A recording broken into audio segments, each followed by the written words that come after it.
Милена – студентка второго курса. Сейчас учится в одном из университетов на гибридной основе, то есть смешанной основе. Студенты учатся 3 дня в неделю офлайн, а остальные 2 дня онлайн. Но Милена говорит, что такая форма обучения совершенно неудобна для нее и ее однокурсников. Поскольку в высшем образовании не было санитарных норм, учителя преподавали 2 или 3 темы на одном уроке. И тогда было сложно ответить на эти темы в онлайн-обучении. Потому что многие работали, оплачивая контракт свой, кто-то помогал родителям.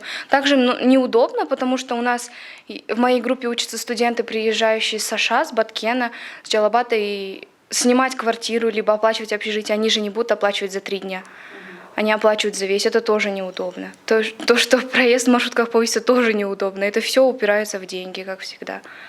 Профессор Каныбек Усмоналиев ежедневно проводит онлайн-уроки для студентов. Он говорит, что на данный момент уровень образования студентов резко упал. Усмоналиев сказал, что чтобы еще больше не снижать качество образования, Министерству образования следует создать особые условия для пандемии и начать традиционное образование. По его словам, дистанционное обучение неудобно не только для студентов, но и для учителей. Несмотря на то, что я опытный профессор, имеющий около 43-44 лет педагогического стажа, я очень много теряю перед студентом. Мне очень неудобно признаться в этом, потому что при всем моем желании, хотении и мастерства показывать, демонстрировать физические явления прямиком на столе, на демонстрационном столе не могу. Ранее Минобрнауки с учетом эпидемиологической ситуации разработала алгоритм организации учебного процесса в весеннем семестре в гибридном формате с целью обеспечения безопасности в высшем и среднем профессиональном образовании. Только студенты и аспиранты, а также студенты-медики могут обучаться в режиме реального времени, а остальная часть младшего курса организована в смешанном формате обучения. Все лекции читаются дистанционно. Алгоритм предусматривает организацию учебного процесса.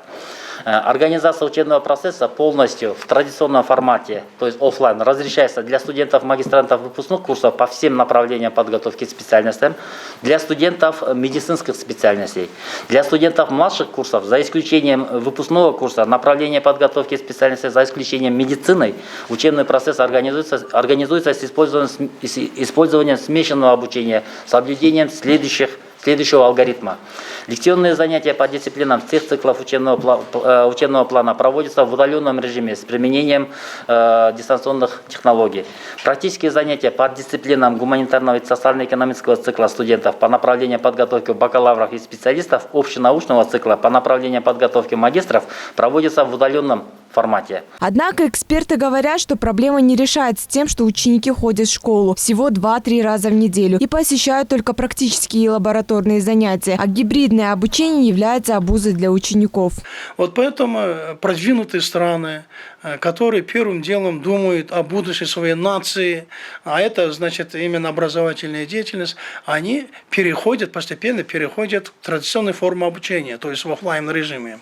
А мы, Кыргызстан, почему-то, избегаем от ответственности и, держим уже нашу образовательную систему, начиная от дошкольного возраста до университетов в онлайн-режиме. Наше министерство или государственные органы должны подумать об этом. Может, как в Соединенных Штатах они оказывают, например, таким учебным заведениям, гражданам финансовую поддержку, чтобы они могли именно продолжать работу. И поэтому у нас тоже такая система необходима, и тогда именно можно снижать именно оплату. Между тем, на прошлой неделе родители учащихся уже вышли на митинг, требуя перехода на традиционное обучение. Айджан Аманова, Гульчурок Азымкулов, Нью ТВ.